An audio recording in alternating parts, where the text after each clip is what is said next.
नमस्ते, म डाक्टर जीविता शाही, छाला रोग विशेषज्ञ। आज कुरा गर्न जाँदैछु छालामा यस्तो देखिने कन्डिसनहरूको बारेमा।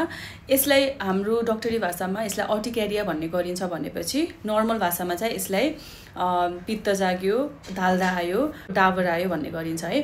प्राय बिरामीहरूले यो भनेर आउने गर्नुहुन्छ। ल आज भन्दैछु कि यो कसले गर्दाखेरि हुन्छ र यसको लागि हामीले के गर्न मिल्छ। अर्टिकेरिया भन्ने रोगलाई चाहिँ हामीले दुईटा डिभाइड गर्न मिल्छ। त्यो भनेको एक्युट र क्रोनिक है। एक्युट भनेको चाहिँ 6 हप्ताभित्र ठिक हुने र क्रोनिक भनेको चाहिँ 6 हप्ताभन्दा धेरैसम्म यो लम्बिने। एक्युट कन्डिसन भनेको चाहिँ कस्तो हुन्छ भन्दाखेरि हजुरले कुनै नयाँ चिज खानुभयो, एलर्जी हुने कुराहरू खानुभयो, कुनै औषधिहरू खानुभएको छ त्योसँग एलर्जी भयो र इन्फेक्सनहरू रुगाखोकीहरू लागेको छ भनेपछि हुनसक्छ। अनि अर्को भनेको चाहिँ हजुरको जस्तै के कुरासँग एलर्जी हुने कुरासँग कन्ट्याक्ट भयो भनेपछि हुनसक्छ है त। क्रोनिक अर्टिकेरिया यसमा चाहिँ नि कजेसहरू डिफ्रेन्ट हुन्छ। एउटा चाहिँ ग्यास्ट्रिकको समस्या छ भनेपछि ग्यास्ट्रिक बनाउने कीटाणुहरूले गर्न सक्छ। हजुरको दाँतमा किरा लागेको छ भनेपछि त्यसमा भएको कीटाणुहरूले गर्न सक्छ भनेपछि पिसाबमा इन्फेक्सन भइरहेको छ भनेपछि त्यसले गर्न सक्छ है।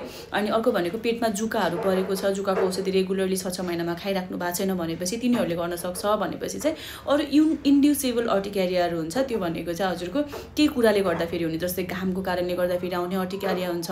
कसैको चाहिँ नि जस्ट हजुरको छुँदा फेरि आउने अर्टिकेरिया, जहाँ अलिकति प्रेसर पर्यो त्यसले गर्दाखेरि आउने, त्यसलाई चाहिँ डर्मोग्राफिजम भनिन्छ है। हजुरको बिस्तारै कोतर्दा फेरि जहाँ कोतर्यो त्यहीँ भुक्क उठेर आइदिने है, आफ्नो नामै लेख्न मिल्ने टाइपको त्यस्तो अर्टिकेरिया हुन्छ भनेपछि कुनै चाहिँ हजुरको पसिना आयो, एक्सर्साइज गर्नुभएको छ या नुहाउने बित्तिकै सानो पिटी उठेको वाला बिबिराहरू आउने, अनि त्यो चाहिँ नि 1-2 घन्टामा जाने टाइपको, त्यसलाई चाहिँ कोलिनर्जिक अर्टिकेरिया भन्छ है त। अर्को भनेको सुक्खा छाला हुने कन्डिसनहरू जस्तै सुगर, थाइरोइड जस्तो हजुरलाई रोग छ भनेपछि यस्तो मान्छेलाई त झनै गाह्रो हुन्छ, किनभने सुक्खा छालामा यस्तो अर्टिकेरियाहरू धेरै हुने गर्दछ है।